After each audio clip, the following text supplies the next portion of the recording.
Sveiki. Veikia, gerai. Aš prisiliečiu prie technikos ir sugenda, tai atsargiai.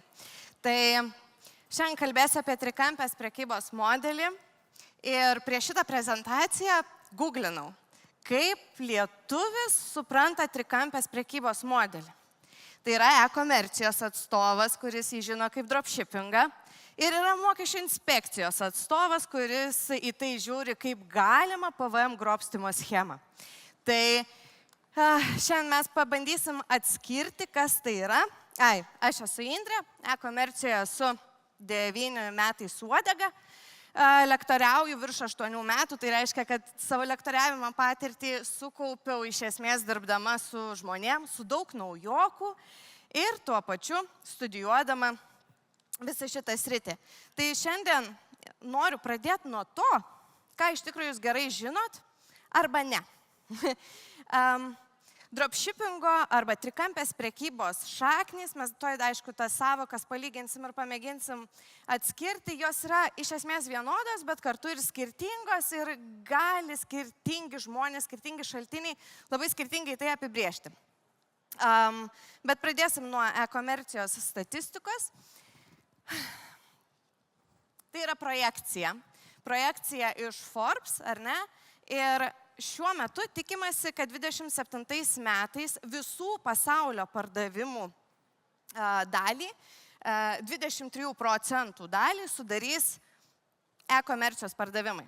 Tai yra nuolat kiekvienais metais sistemingai augantis sritis. Jau nekalbu apie tai, kad lyginti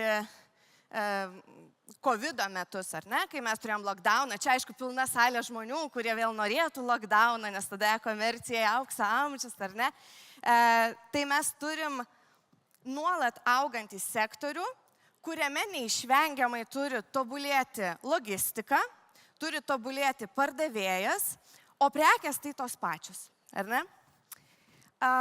24 metais šis skaičius siekti turėtų, planuojama apie 20%.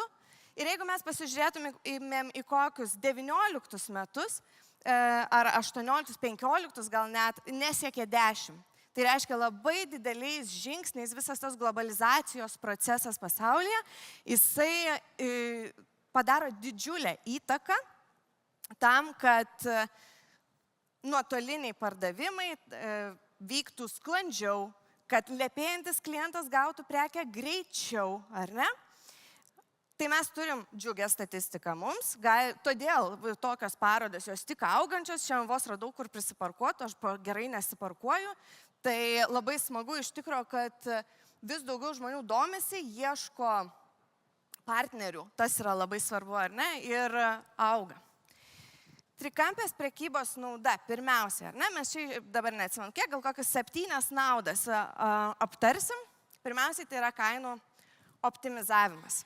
Pirmiausiai, trikampės prekybos modelis, jisai leidžia naudoti pigesnę darbo jėgą, pigesnės žaliavas, naudoti tam tikrus globalius svertus tam, kad uždirbtų daugiau, tam, kad išlaužti maržingumą. Ir kartais, kalbant apie e-komerciją, klausimai yra labai tokie paprasti ir paviršiniai. Tarkim, kaip gauti geresnę maržą? Sukurk ją. Sugalvok, kaip padaryti, kad uždirb daugiau. Pasižiūrėk, kur keliauja pinigai. Mano vienas mentorius yra pasakęs, nori turėti pinigų? Sek juos. Žinok, kur jie išeina ir sugalvok, kaip jų neišleisti. Tada jie liks pas tave. Tai trikampės prekybos modelis, kas yra, ar ne? Pirkėjas, pardavėjas, tiekėjas, 3 kampai ir toje logistinėje grandinėje reikia sugalvoti, kur sutaupyti. Bet sutaupyti taip, kad ir klientas būtų laimingas ir tu būtum daugiau uždirbęs. Tai trikampės prekybos modelio pritaikymas savo versle, jis visada turi būti orientuotas į tai, kad jūs daugiau uždirbtumėt optimizuojant įvairiausius kainų skirtumas skirtingose rinkose. Toliau rinkos prieiga. Vėlgi grįžtam prie tos pačios globalizacijos. Šiandien mes stengiamės ir mūsų tikriausiai visų noras yra turėti pasaulį be sienų. kad prekyba būtų greitesnė, kad prekyba būtų geresnė, kad prekyba būtų nuostabesnė ir panašiai. Tai būtent trikampės prekybos modelis, jisai leidžia be didelių kaštų pasiekti prekes, kurios yra labai toli. Galbūt jūs niekada ten ir nenuvažiuosit, iš kur pirksit prekes. Galbūt nenuvažiuosit ir ten, kur parduosit prekes, bet iš esmės tą savo pelną turėsit čia ir dabar, ne? Tai rinkos prieiga iš esmės reiškia, kad jūs galite išnaudoti tiek mokestinės, teisinės aplinkos naudas ir parduoti ten, kur realiai fiziškai jūs parduoti negalėtumėte. Tai būtent trikampės prekybos modelis, jisai apsprendžia, labai daug gali sutaupyti ir labai daug žmonių prieiti. Čia jau buvo paminėta šiandien, kad mes turim labai mažą rinką čia. Tai daugelis dropshipperių iš vis Lietuvoje neprekiauja, nes jūsų čia mažai. Jie iš karto eina kažkur kitur. Vėlgi buvo paminėti marketplace'ai, ar ne? Yra globalūs marketplace'ai, kur mes kalbam apie 100 milijonų žmonių, kuriuos gali pasiekti nepakėlęs užpakalio nuo kompiuterio. Diversifikacija, vėlgi. Taikant trikampės prekybos modelį savo versle, mes galim labai paprastai ir lengvai išskirstyti savo rizikas ir dirbti su daug skirtingų tiekėjų panašiose kategorijose. Tai reiškia, kad lengva turėti planą A, B, C, D tam, kad tiekimas nesustotų.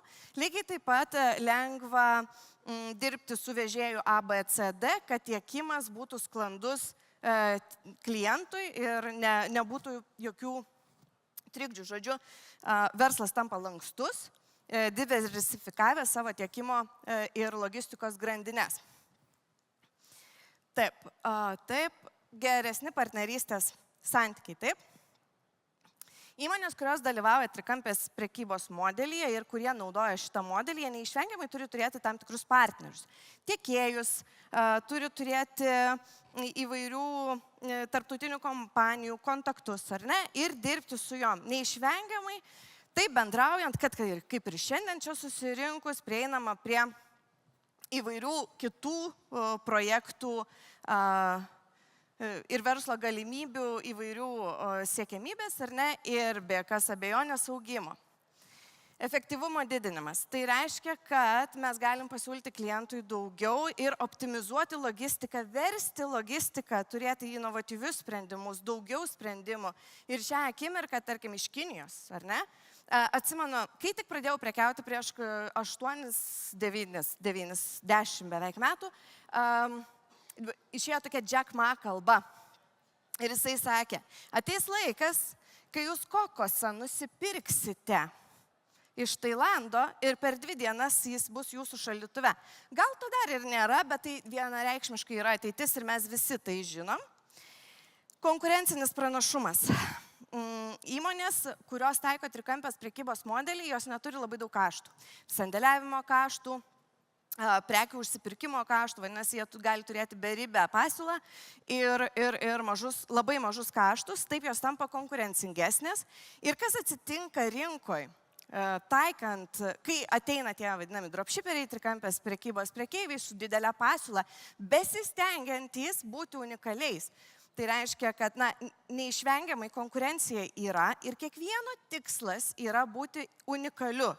Paimti tą produktą ir, kaip čia prieš tai diskusijai sakė, padaryti jį unikaliu.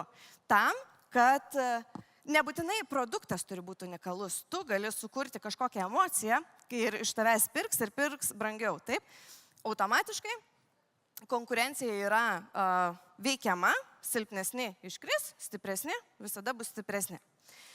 Pažymėtina, kad taikant trikampės prekybos modelį, kai mes kalbame jau apie tą kaip mokesčio administratorius jį supranta, tai kiekvienas iš savęs turėtumėm reikalauti gana išsamaus mokesčių, tarptautinės teisės išmanymo, kadangi mes jau čia turim pradėti taikyti kiekvienos tiek pirkimo šalies įstatymus, tiek importo, eksporto tvarka turi būti suprasta, tiek mokestiniai klausimai, taip? Nes ten mokesčių planavimas, mokesčių optimizavimas, agresyvus mokesčių planavimas, mokesčių vengimas ir slėpimas šitoj vietoj gali būti tokioj pilkoj zonai.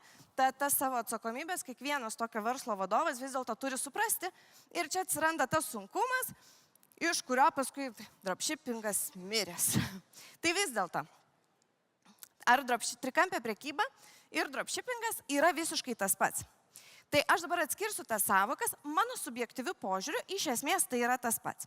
Tačiau ekonominiuose vadovėliuose trikampės prekybos savoką jūs rasite kaip 3 skirtingų šalių PVM mokėtojų sandorius.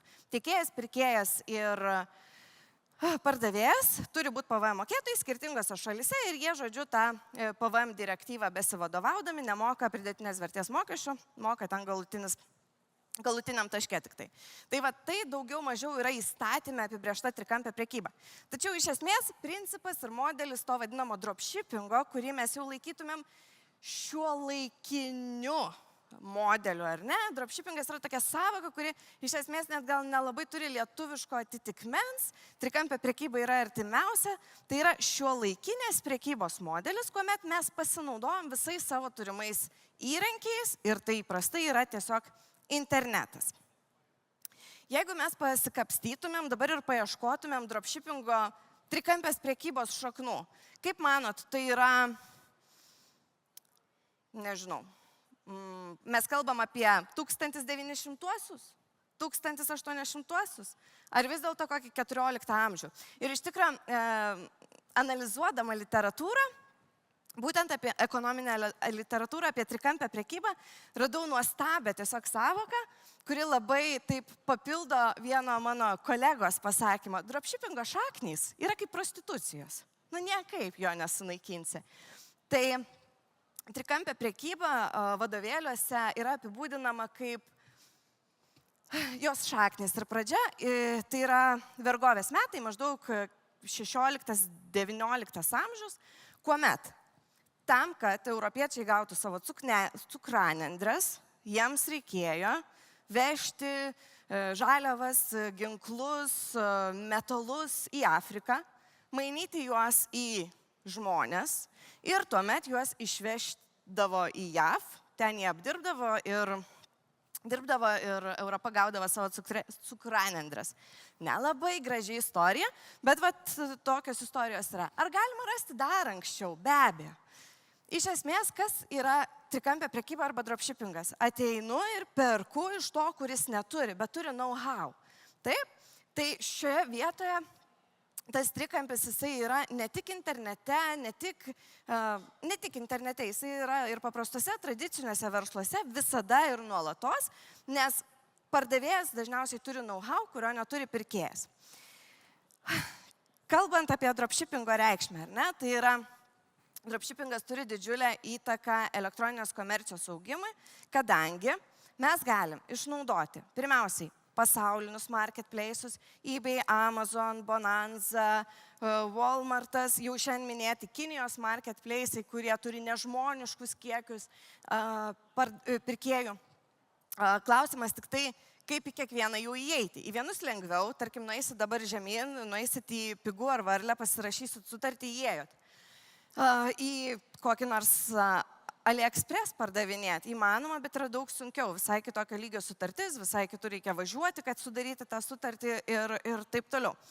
Tai dabar ta įtaka e-komercijos augimui yra iš to, kad mes priėmė sprendimą, kad jau dabar dirbsim, prekiausim ir panašiai.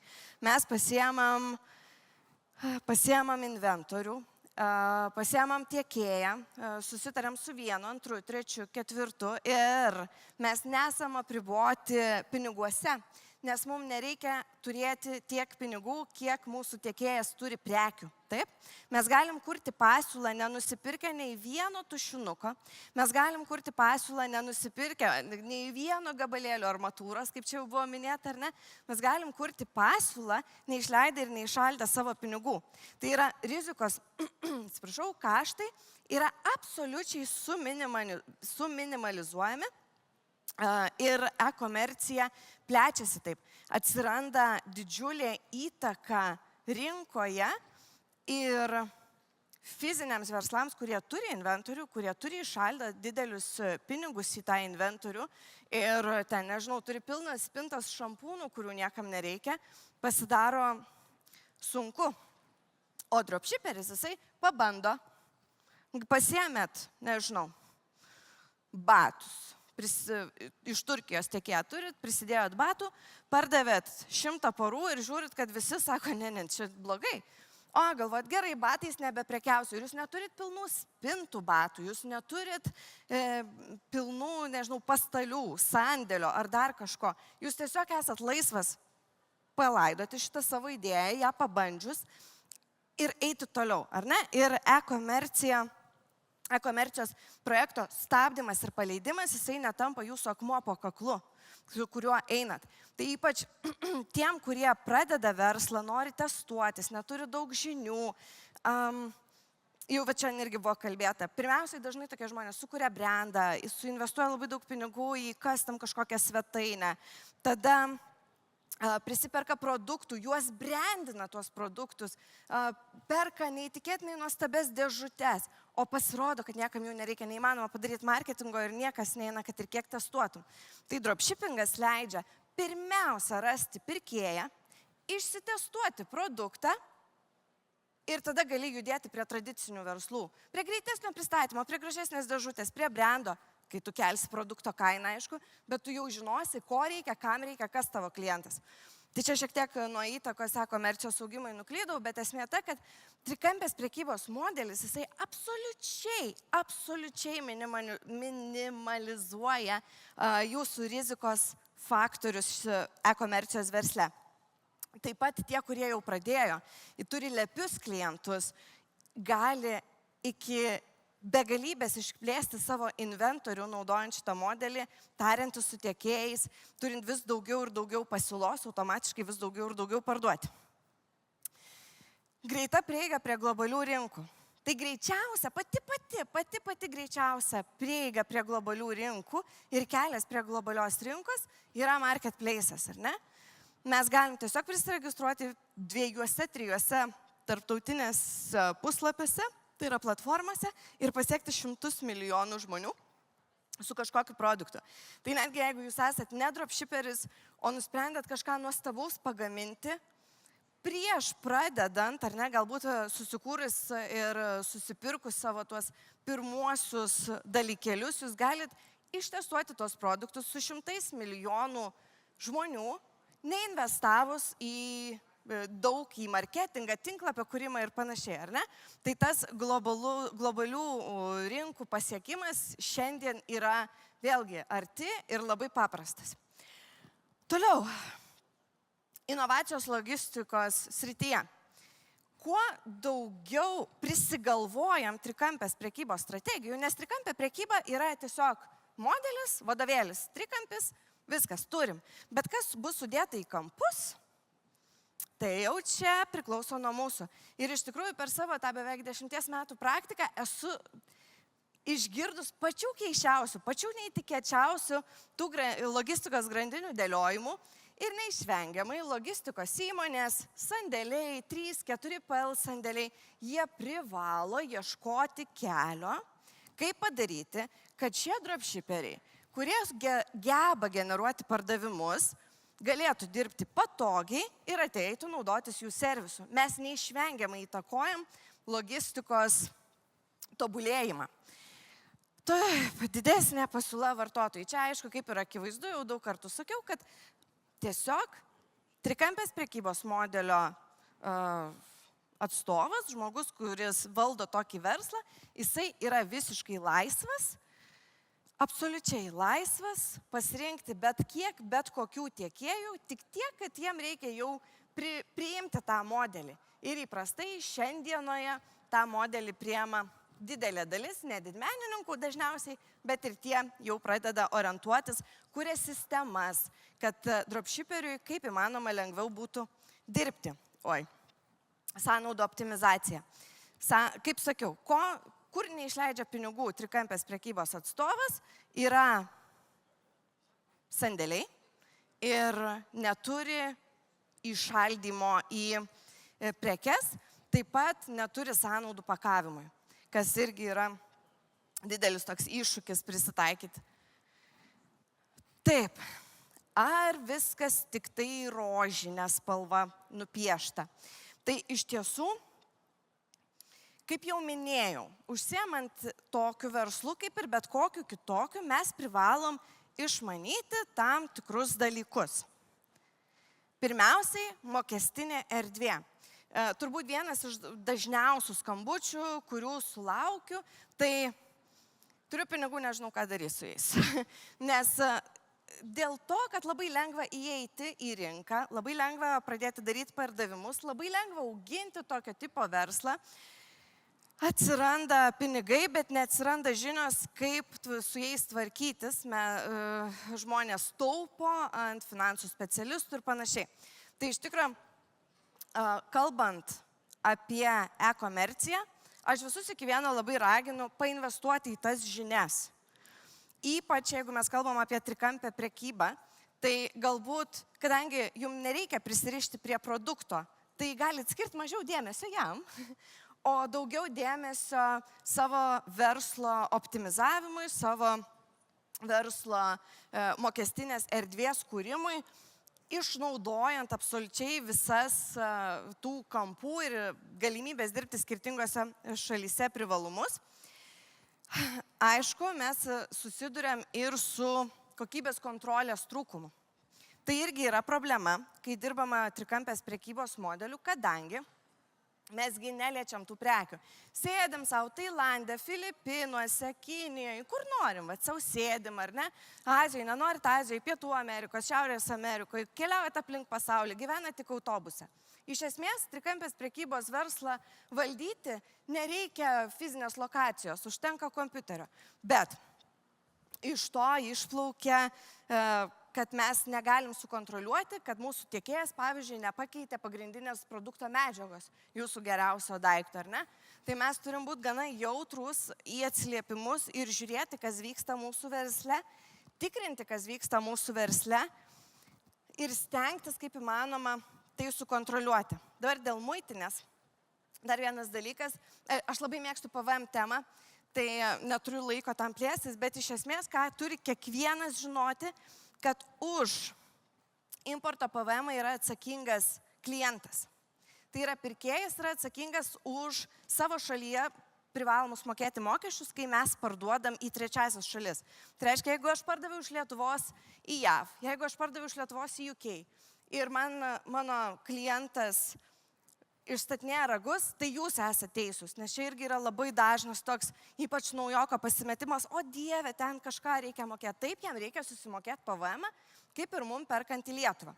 Tai tą svarbu žinoti, bet čia yra tik labai maža dalis to dalyko apie PVM, kurį reikia žinoti, bet labai dažnas klausimas. Taip. Tai ir pabaigai, dropshippingas kaip verslo modelis atlieka labai svarbų vaidmenį. Tiek šiuolaikiniai e-komercijai, tiek apskritai globalioj prekyboje, todėl kad labai stipriai spaudžia keletą sektorių. Tai pirmiausia, logistikos sektorių ir stipriai didina konkurenciją. Konkurencijos didinimas ir gerai, ir blogai. Lokalūs verslai turi pasitemti, o tas, kas daro spaudimą, turi irgi išlikti konkurencingas. Jeigu darysi nesąmonės, vis tiek žlugsi. Taip, verslas, kuris neauga, yra pasmerktas žlugti. Tai aš labai linkiu jums tada pabaigai labai gerų pardavimų, labai gero renginio ir labai gerai perprasti trikampės prekybos modelį.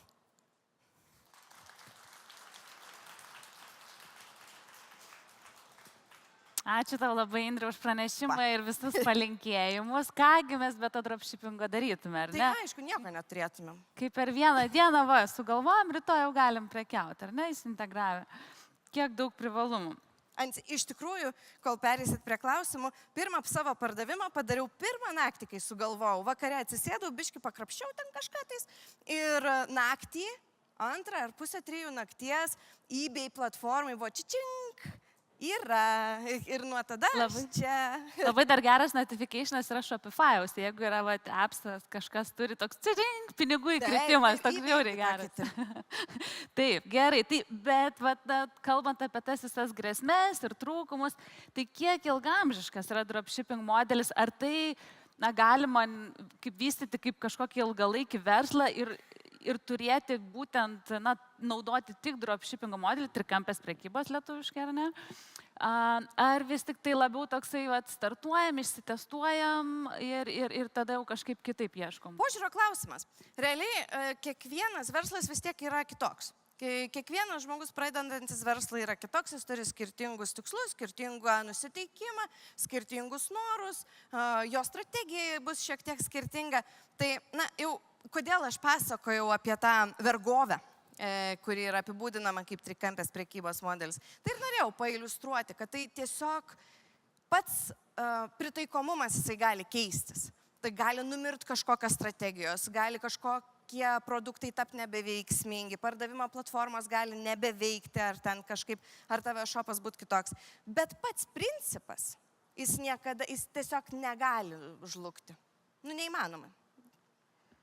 Kaip atsirinkti gerą tiekėją, gamintoją šiuo atveju ir tiekėją? Paleiskit dar 25 minutės. Sunku pasakyti, iš esmės, ypač kai mes negalim paimti ir patestuoti, tai yra labai daug skaityk atsiliepimų, testuokis, pats važiuok, susipažink, parsisiųsk samplus ir taip toliau. Yra begalybė tų bandymų įvesti saugiklius. Kiekvienas verslas turi turėti kažkokią riziką, verslo be rizikos nebus.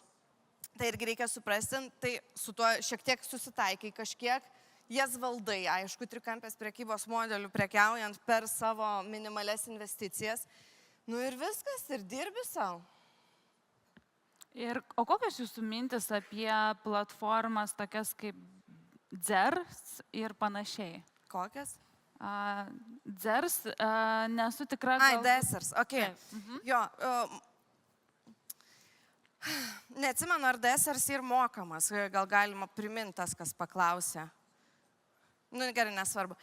Apskritai tos dropshipperiams sukurtos tiekimo platformos, jos yra neblogas, jos yra, jas galima naudoti, bet iš kitos pusės, prieš tai buvo labai gera prezentacija apie Kiniją, ar ne? Viską rasite ten.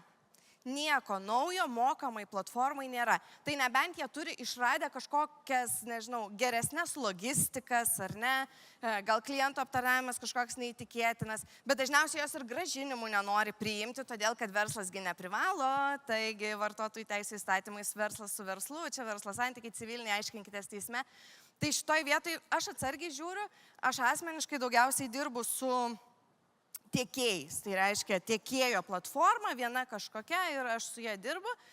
Desers kaip ir galima būtų laikyti tokia, bet labai reikia įsivertinti, ką jie duoda ir ar tikrai to, ką duoda, negali rasti kitur.